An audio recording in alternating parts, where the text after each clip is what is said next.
بسم اللہ الرحمن الرحیم فنعم المولا و نعم النصیر رب اشرح لی صدری ویسر لی امری واحلل عقدۃ من لسانی یفقہوا قولی اللہم صلی علی سیدنا محمد وعلی آل سیدنا محمد وعلی صحابہ وعلی ازواجہ اجمعین وبارک وسلم وصلی علیہ۔ الحمدللہ، اللہ تعالیٰ جل جلالہ کا لاکھ لاکھ شکر ہے کہ مالک الملک نے آج پھر ہمیں اپنی رضا کے لیے اپنی یاد میں محبت میں یہاں جمع ہونے کی توفیق اور موقع عطا فرمایا۔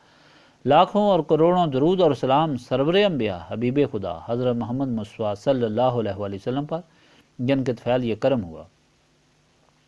سامعین اکرام، اللہ تعالیٰ نے قرآن پاک میں ارشاد فرمایا ہے، ان الحسن ان احسنتم احسنتم لانفسکم وان اسأتم فلہا۔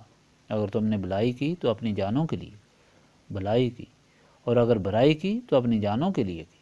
اس ارشاد پاک میں اللہ تعالیٰ نے ایک واضح ہدایت فرمائی ہے اور اپنا قانون بیان فرمایا ہے کہ برائی کا بدلہ برائی اور اچھائی کا بدلہ اچھائی ہے۔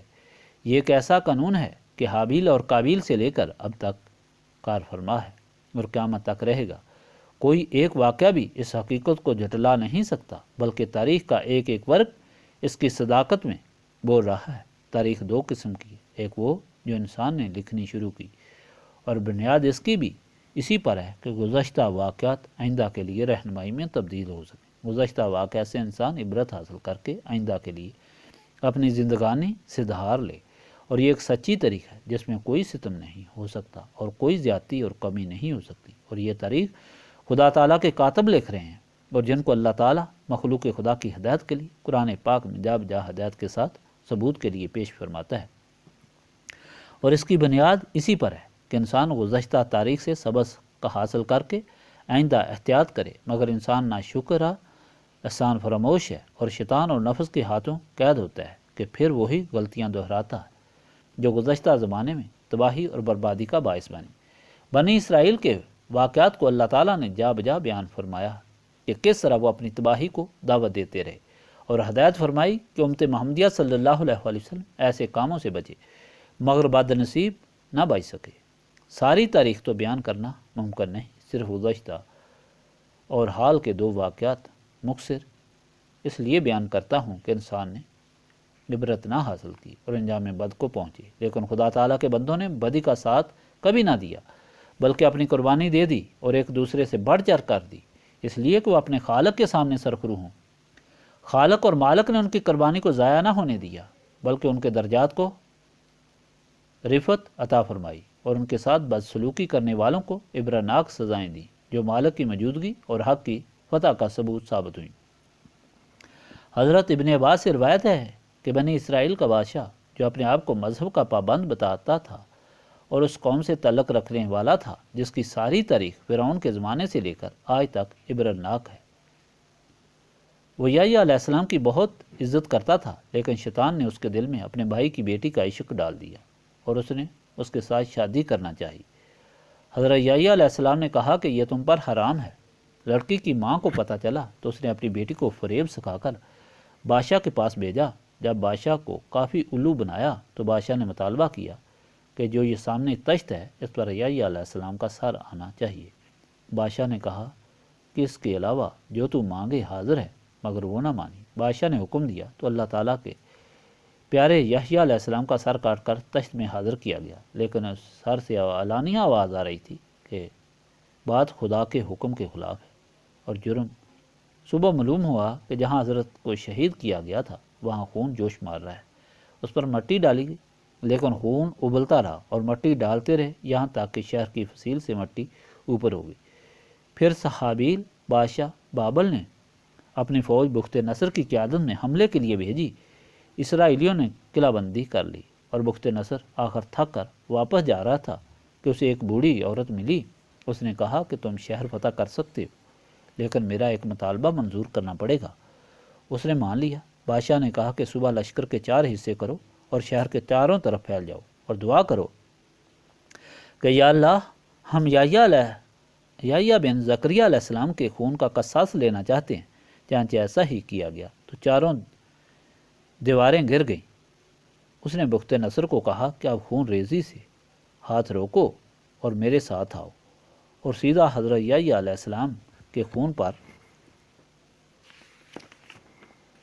لے گئی اور کہا کہ یہاں اسرائیلیوں کو قتل کرو یہاں تک کہ یحییٰ علیہ السلام کا خون تھم جائے۔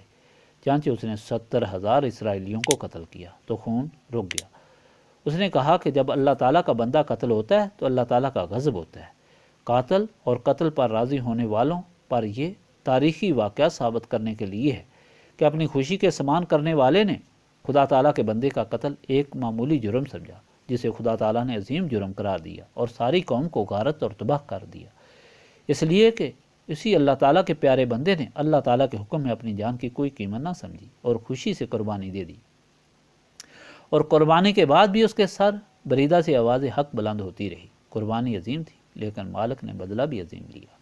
اس طرح یزید پلیت نے اسی سفاک بادشاہ کی تاریخ کو دہرایا، اپنی دولت سے عباسیوں، مولویوں، قاضیوں سب کو خرید لیا، سب کو ڈرا کر اپنا متی بنا لیا، اور خود اللہ تعالیٰ اور رسول صلی اللہ علیہ وآلہ وسلم کے قانون کو لانیہ بے حرمتی کرنے لگا۔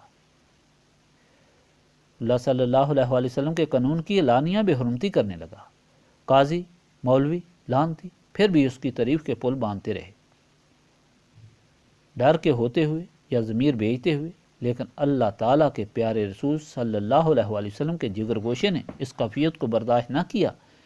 جب اپنے آقا کے دین کو تباہ ہوتے ہوئے دیکھا تو آواز بلند کی اور اس حکم پر عمل کیا کہ اگر برائی دیکھو تو اسے اپنے ہاتھوں سے روکو، یہ معلوم ہوتے ہوئے بھی کہ حکم پر عمل کرتے ہوئے صرف اپنی نہیں بلکہ سارے کنبے کی جان کی قربانی دینی پڑے گی۔ پھر بھی قربانی دے کر اللہ تعالیٰ کے بندوں کی تاریخ کو زندہ کر دیا اور وہ مرتبہ حاصل کیا کہ قیامت تک کے لیے سارے لوگ جو قتل سے غافل رہے، خاموش رہے، ڈر کی وجہ سے یا لالچ کی وجہ سے، اموی تھے یا باسی، مولیوں کی طرح قطرے گئے، ان کی قبریں اکھاڑی گئیں، ان کی لاشوں کو جلایا گیا، غرض دنیا اور آخرت دونوں میں رسوا اور ذلیل ہوئے اور چین نہ حاصل کر سکے۔ حاضرین مجلس، تاریخ کے اس باب کو دہرانے کا مقصد صرف یہ ہے کہ یہ اللہ تعالیٰ کا قانون ہے کہ اچھائی کا بدلہ اچھائی اور برائی کا بدلہ برائی، اور اس کے ثبوت میں تاریخ کے صفحات موجود ہیں۔ اور پھر اللہ تعالیٰ کی ہدایت اے کر رکھنے والو، عبرت حاصل کرو، مگر پھر بھی بد نصیب عبرت حاصل نہ کر سکے۔ اس کی کیا وجہ تھی؟ صرف یہ کہ شیطان اور نفس غالب ہے اور اتنا قبضہ حاصل کیا ہوا ہے کہ دیکھنے کے باوجود کوئی نظر نہیں آتا، سننے کے باوجود کچھ سنائی نہیں دیتا۔ دونوں جہانوں کی رسوائی سے بچنے کا ایک ہی علاج ہے کہ دل کو پاک کیا جائے تاکہ اچھائی سے محبت اور برائی سے نفرت ہو، اور دل کو صاف کرنے کا طریقہ صرف یاد الہی ہے جو اس مجلس کی غرض و غایت ہے، جس کے لیے الحمدللہ مالک نے ہمیں توفیق دی۔ اسے غنیمت سمجھیں اور کما حقہ فائدہ اٹھائیں۔ اب شروع کریں۔ بسم اللہ الرحمن الرحیم۔